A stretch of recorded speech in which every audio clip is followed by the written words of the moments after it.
Hello guys, so i-drop ko na yung na to, yung oras na to na pinasok ko tong media. So yan, nais ko lang kasi guys na share sa inyo na gusto ko rin makilala yung aking bunsong kapatid. So yan,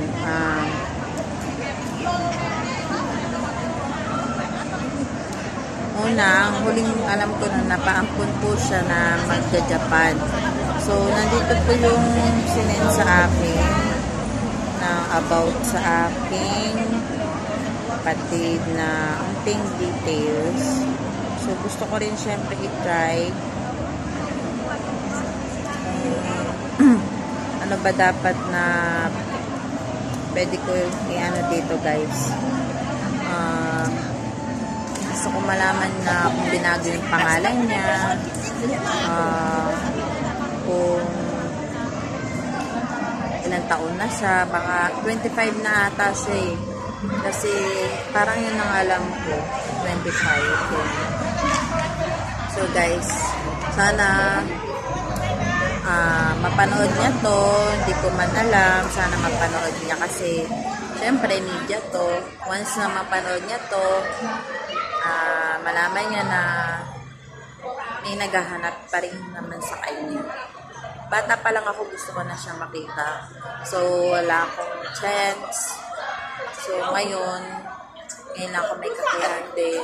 Saka, time na yung bata ako, wala akong details sa kanya. So, may unti lang details na nalaman. So, kaya gusto ko lang na i-share, baka mapanood niya. Siyempre, milon-milon naman yung mga nanonood dito sa Facebook at share ko din sa YouTube. So, guys, sana i-share nyo to para mapanood niya. Guys, kumalat ng kumalat pa kasi totoo to guys na gusto ko talagang malaman na kung nasaan yung kapatid ko. Guys, so wish ko mabasa niya to. So 5 kami kasi magkakapatid. So ako yung panganay.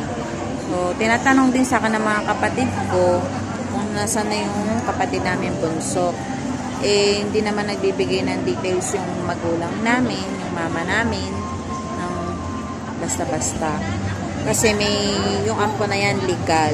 So bawal magpakilala yung mama ko sa kapatid namin o puntahan niya yung bahay ng umampon. Bawal kasi may kasulatan sila. So yan guys, kailangan talaga na ganito lang, ito lang yung paraan ko para makilala ko siya. So pwede naman siguro na makilala namin ang isa't isa namin magkakapatid. Kailangan ko rin kasi na ma-share to kasi gusto nga namin siya makita at makilala. So, baka kasi iba na kasi yung pangalan niya guys.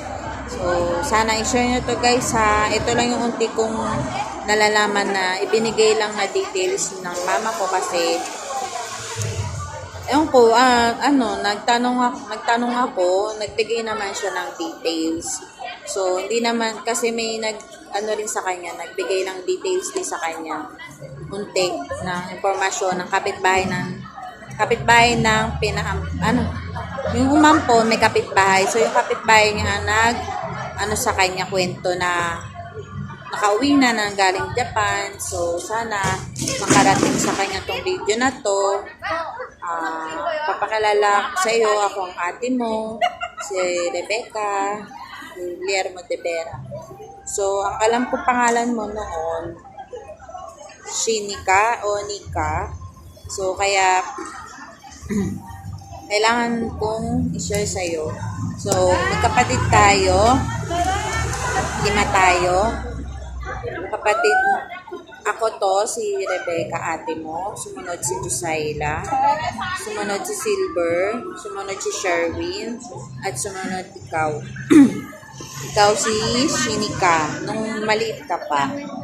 So, ayun ang alam ko So, ito lang. Kukunin ko pa, guys.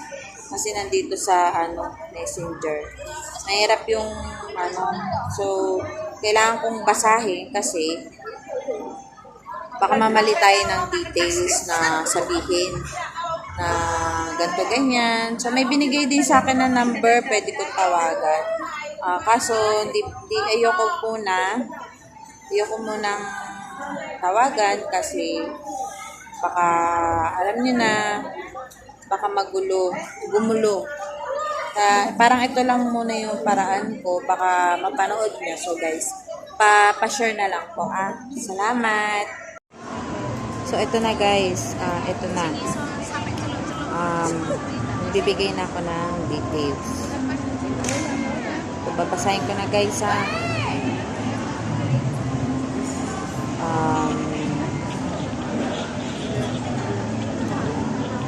ang pangalan niya is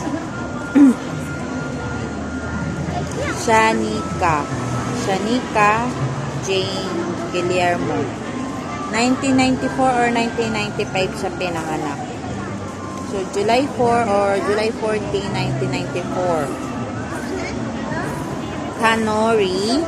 Yung Kanori na taga-Bangan, friend ni Tita Norma. May tita yon si Kaine. Taga Baita Ridge. Abangan. Tapos, kapitbahay naman ni Kaine daw ang umampon, kaya lang bawal ibigay ang impormasyon ng ampon kay mama, sabi ni attorney. Tapos si Kaema, kapitbahay din ni Kaine dati, pero ngayon nasa Carla Subdivision. Carla Subdivision na. Minsan nakakakwentuhan ni mama na naikwento na yung inampon na bata ay nakabalik na mula kung saan dinala ang bata after amponin.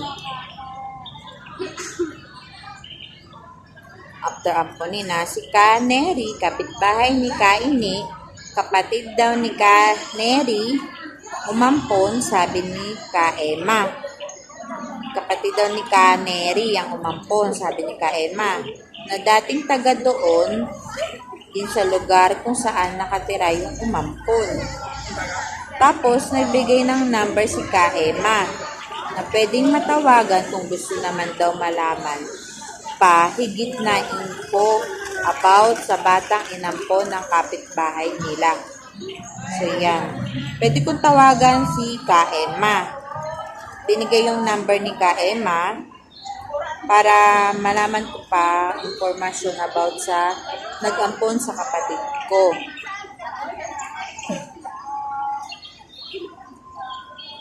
So si Kaneri, kapatid ni Kaneri ang umampon. Si Kaneri, kapitbahay ni Kaine, kapatid daw ni Kaneri ang umampon, guys. So, Kaneri, kung nanonood ka man, salamat.